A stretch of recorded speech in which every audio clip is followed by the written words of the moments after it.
వెళ్ళకపోతే ఇక్కడే ఉండి మీరు పడేసే మెతుకుల కోసం నేనేం రాలేదురా.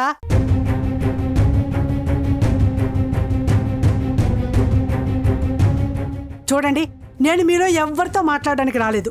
ఇదిగో దీంతో మాట్లాడడానికి వచ్చాను.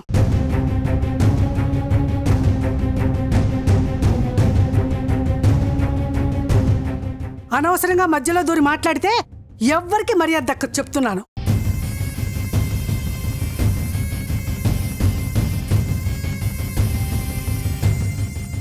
అసలేంటి నీ ఉద్దేశం అత్తయ్య? నువ్వు అలా మాట్లాడుతూ ఉంటే చూస్తూ ఊరుకోవాలా మేము? మీరుండండి. ఆవిడ నా కోసం వచ్చింది కదా, నేనే మాట్లాడుకుంటాను. మీకిప్పుడేం కావాలి? నాకేమొద్దు. ఇంతకు ముందు హారిక అని ఒక ఆడది కాస్త సిగ్గు పౌరుషంతో ఉండేది. ఇప్పుడు అవన్నీ చంపేసుకుని ఇక్కడికి వచ్చి సిగ్గు లేకుండా బతుకుతుందని తెలిసి ఎలా ఉందో చూసిపోదామని వచ్చాను.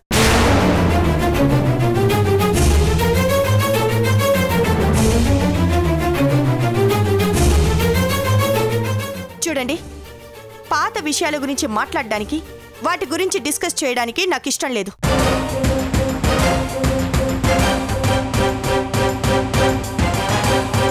అదంతా గతం. బుద్ధి లేక ఏదేదో చేసేశాను. అది అప్పుడే అయిపోయింది. ఇప్పుడు తప్పంతా నాది అని తెలిసింది కాబట్టే వచ్చి అందరికీ క్షమాపణలు అడిగి ప్రశాంతంగా ఉంటున్నాను.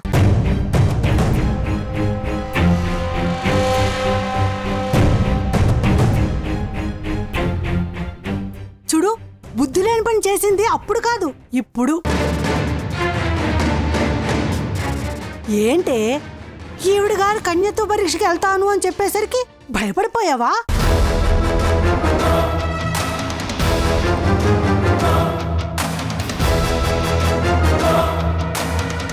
అసలు టెస్ట్కి పంపిస్తే తెలిసేది కదా నిజాలేంటో. ఆ టెస్ట్ చేయించుకుంటాను అనగానే ఈవిడ గారు గొప్ప నిజాయితీ పర్రాలు అని పూర్తిగా నమ్మేశావా?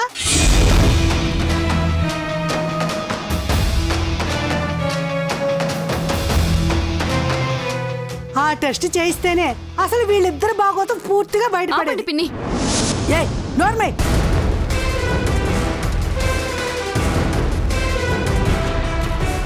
నీ సంగతి నాకు తెలియదు అనుకుంటున్నావా? ముక్కు మొహం తెలియని నిన్ను సరాసరి ఇంటికి తీసుకుని వచ్చేసి నా పెళ్ళాము అని చెప్పినప్పుడే నీ బతికేంటో నాకు తెలిసే.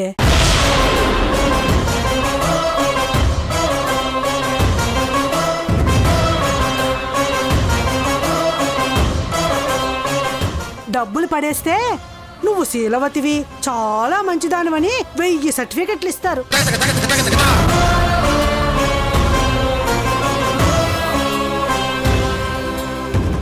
అవన్నీ నమ్మడానికి నేనేం పిచ్చిదాన్ని కాదు.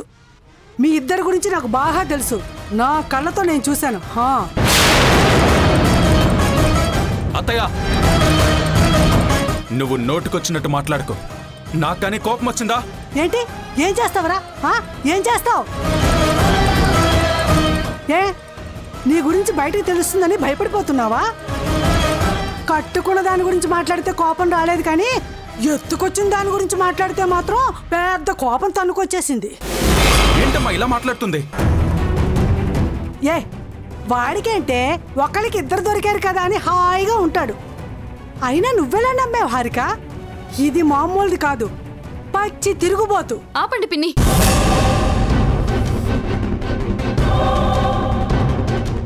ఇందాక నుంచి చూస్తున్నా ఓ మస్తు మాట్లాడుతారు.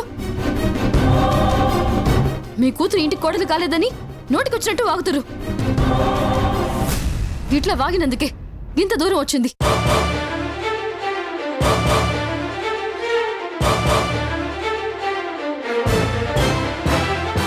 నేను ఈ ఇంట్లోంచి వెళ్ళింది నీ వల్ల. నేనే, నువ్వు రావడం వల్లే నేను బయటకు వెళ్లాల్సి వచ్చింది. అసలు నా కూతురికేం తక్కువ? కావాలంటే 1000 మంది పెళ్లి చేసుకుంటామని వస్తారు. నీలాగా పెళ్ళైన మగాడితో తిరగడం నా కూతురికి చేత కాదే. మీ అమ్మలాగా నేను పెంచలేదు.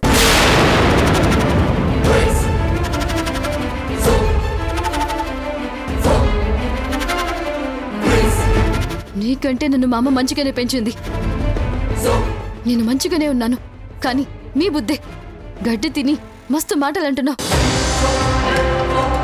అది నోరా కుప్పతోట అని కూడా అర్థం కావడం లేదు.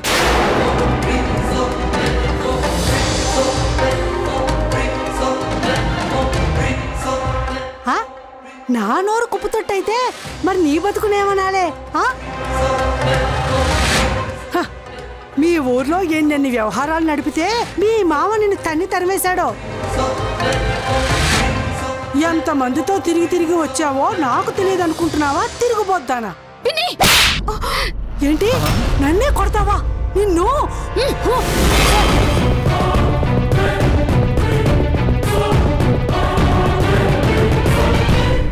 ఏంటి చంద్రిక, ఏంటి నువ్వు చేసిన పని?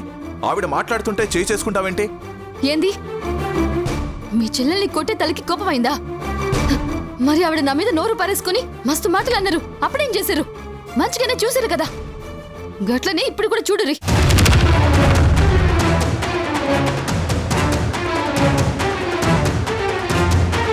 చంద్రిక, ఎవరితో మాట్లాడుతున్నావో ఏం మాట్లాడుతున్నావో కాస్త తెలుసుకొని మాట్లాడమ్మా. నాకెందుకు తెలియదు? మీ ఆయనతోనే మాట్లాడుతున్నా, ఈ ఇంటి యజమానితోనే మాట్లాడుతున్నా. ఏమిటమ్మా చంద్రిక, నువ్వేనా ఇలా మాట్లాడుతోంది? తాతయ్య గారు, మీరు మాట్లాడకండి. మీ బిడ్డ మీ ముందే నన్ను పట్టుకొని నోటికొచ్చినట్టు తిడుతుంటే చూస్తూ గమ్మనున్నారు. నాకు మీ లెక్క చెవుడనుకున్నారా?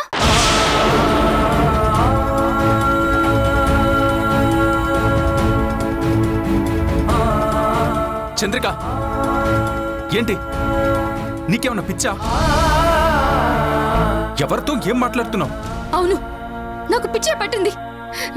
మీ అందరినీ చూస్తుంటే నాకు గట్లనే ఉంది. వద్దు, మీ వల్ల నేను పడిన మాటలు చాలు, మస్తయింది.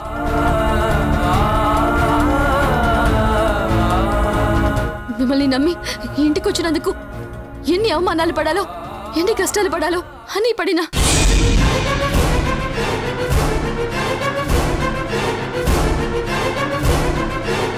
అంటే మా వల్ల నువ్వు కష్టాలు పడ్డావా?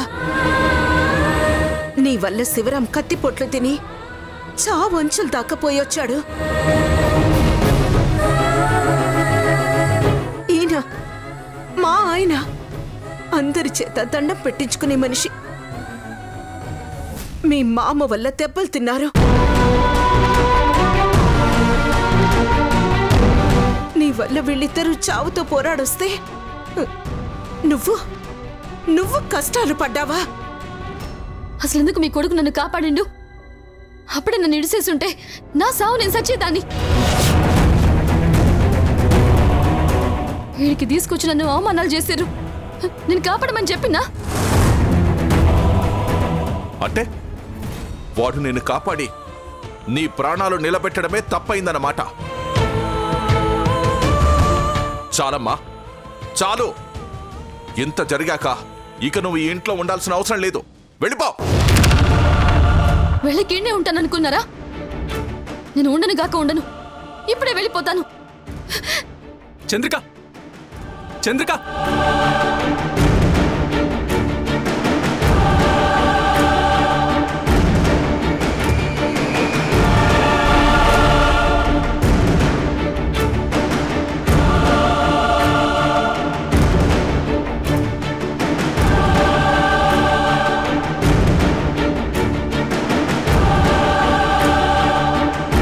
చంద్రిక, చంద్రిక.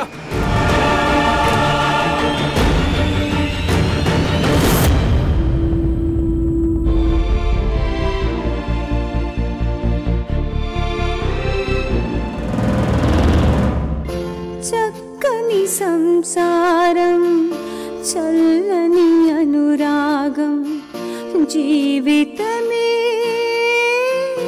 పంజరమా, ఏదో బదలని ఆరాటం, ఎగిరి ఎగిరిపోవాలంటే నీ మజిలీ తెలియాలి. రాబోయి చందమామా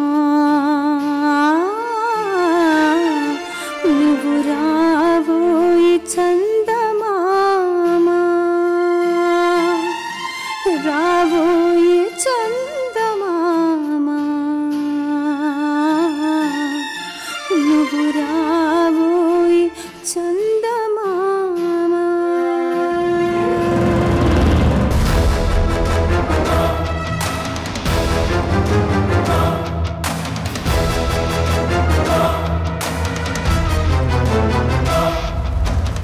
ఏందే మళ్ళొచ్చినావు?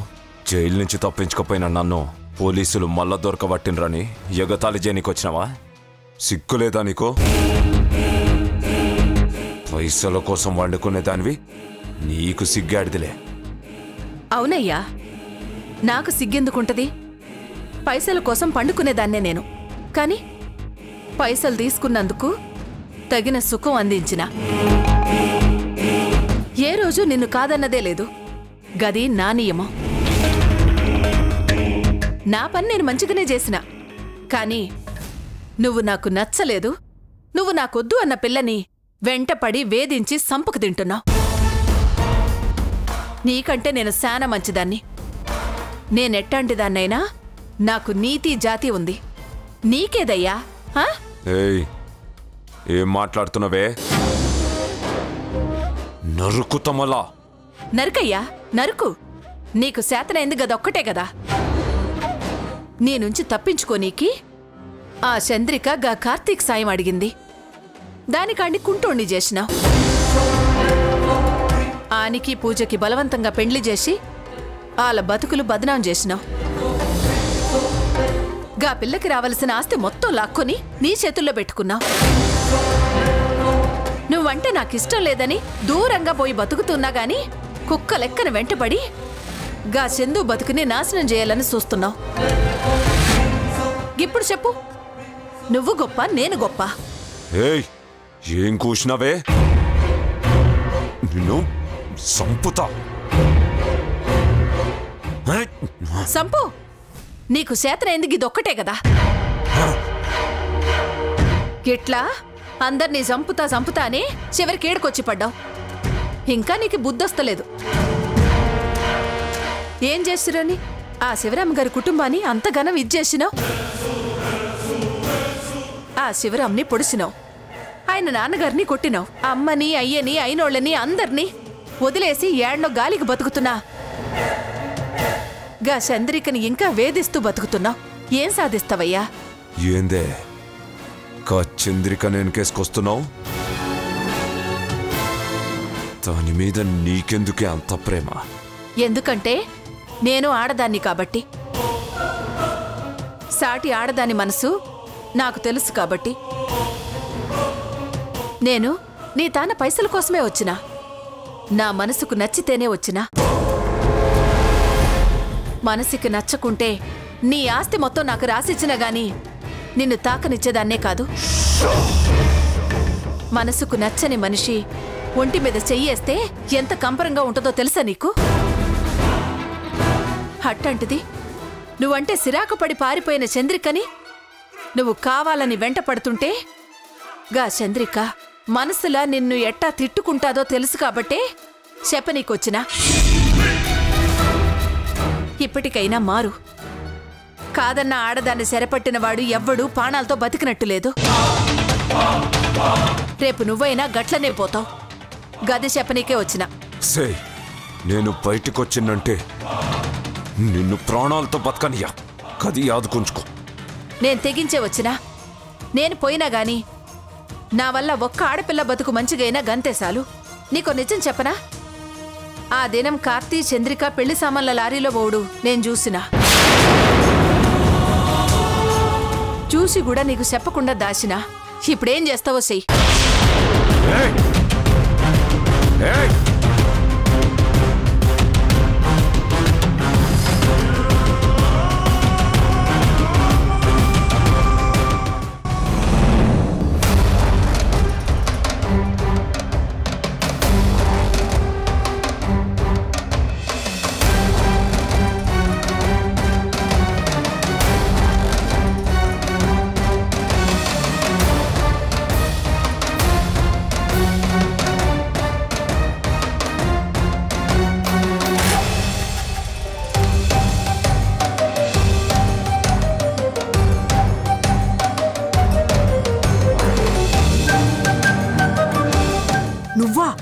ఏంటే అక్కడ అందరి ముందు చెంప మీద కొట్టి నన్ను అవమానించి ఇప్పుడు నా ఇంటి ముందుకు వచ్చి నిలబడతావా? నీకెంత ధైర్యమే? నా వయసును కూడా చూడకుండా నా మీద చేయి చేసుకున్నావు కదా, నీ అంతు చూస్తానుండు. ఏ దీపా, దీపా అట్లగాడి తీసుకుని రావే, దీనికి వాతలు పెడతాను. పిన్ని పిన్ని నేను చెప్పేది వినండి పిన్ని. పిన్ని ఏంటే నువ్వు చెప్పేది నేను వినేది? నేను చెప్పేది వినండి, క్షమించండి.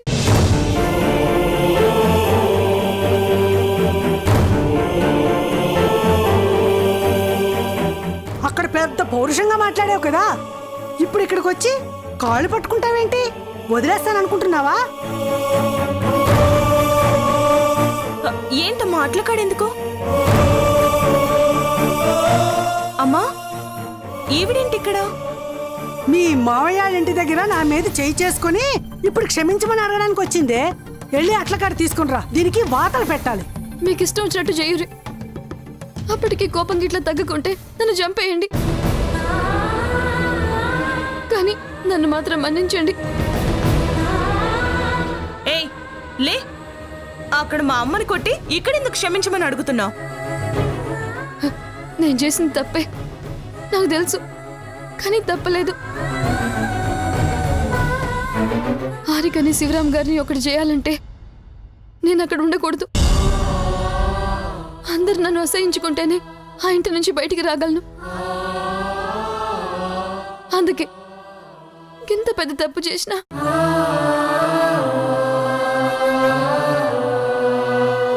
ఇక జీవితంలో ఎవరిని కలవను, ఎవరిని బాధ పెట్టడం లేదు. పోయే ముందు చేసిన తప్పుకి మన్నింపు కోరనీకి వచ్చిన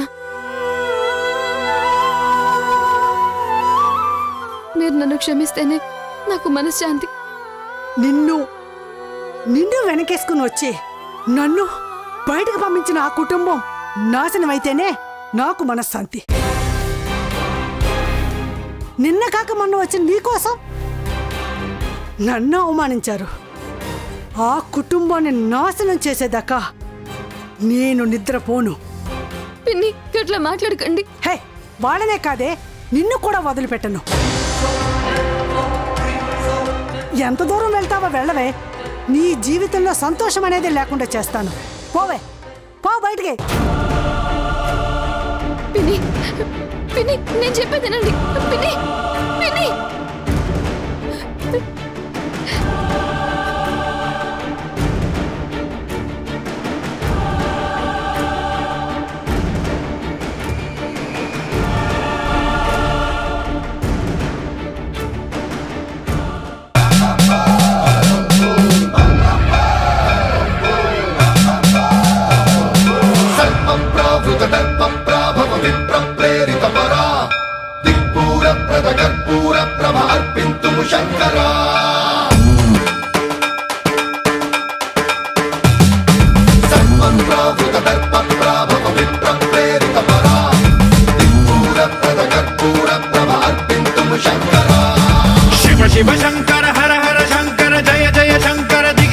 శివయ్య ఊర్ల నుంచి బయటపడనీకి కార్తీక్ చేయబట్టుకుని ఉరుకుడు మొదలెట్టిన ఎక్కడికి పోవాలో తెలవకుండా అప్పుడు మొదలుపెట్టిన ఆ పరుగు కొన్ని దినాలు శివరాం గారి వల్ల ఆగింది.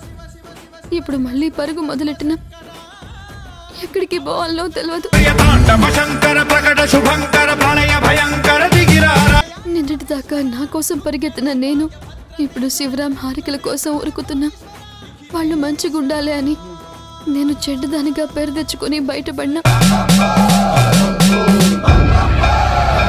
వాళ్ళ కాపురం బాగుండాలి, ఏ స్వార్థం లేకుండా నాకు నీడనిచ్చి ఆదుకున్న ఆ కుటుంబం ఎప్పుడూ సంతోషంగా ఉండాలి. నాకిప్పుడు ఎక్కడికి పోవాలనో ఏడుండాలో తెలియదు. నువ్వే నాకు దారి చూపించాలి శివయ్య.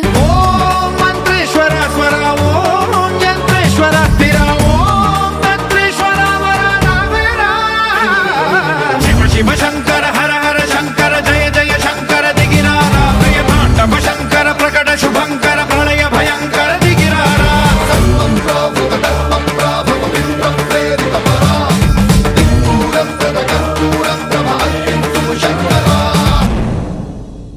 నాన్న చంద్రికమ్మ ఎందుకు అందరి మీద అలా కోప్పడింది? అమ్మలా కోప్పడ్డం ఎప్పుడూ చూడలేదు. ఎందుకు వెళ్ళిపోయింది నాన్న? అది తెలియకనే తల్లి ఇలా ఆలోచనలో పడిపోయాం.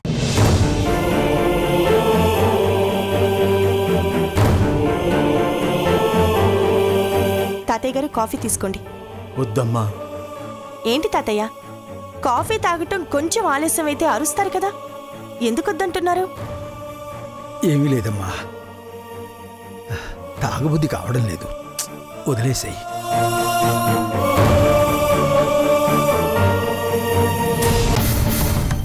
ఏమండి, కాఫీ?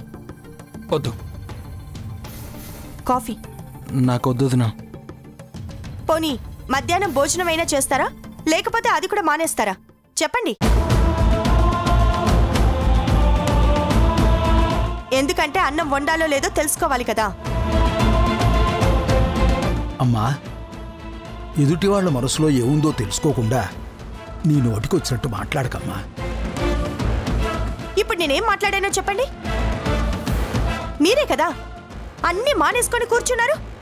పోనీ మీ మనసులో ఏముందో అదైనా చెప్పండి.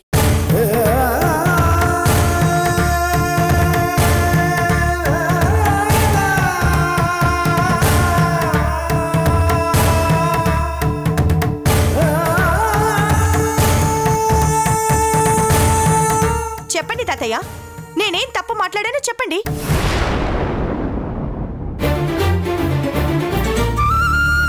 అన్నయ్య, చంద్రిక మనందరితో గొడవపడి ఇంట్లోంచి వెళ్ళిపోయిందని మనందరం అనుకుంటున్నాం కదా. అవును, అదంతా అబద్ధం. ఏంట్రా నువ్వనేది? అవునన్నయ్య, తను కావాలని ఇంట్లోంచి బయటికి వెళ్ళడం కోసమే అందరితో అలా మాట్లాడింది. అందరి దృష్టిలో చెడ్డదానిగా అనిపించుకుని వెళ్ళడం కోసమే అలా చేసిందన్నయ్య.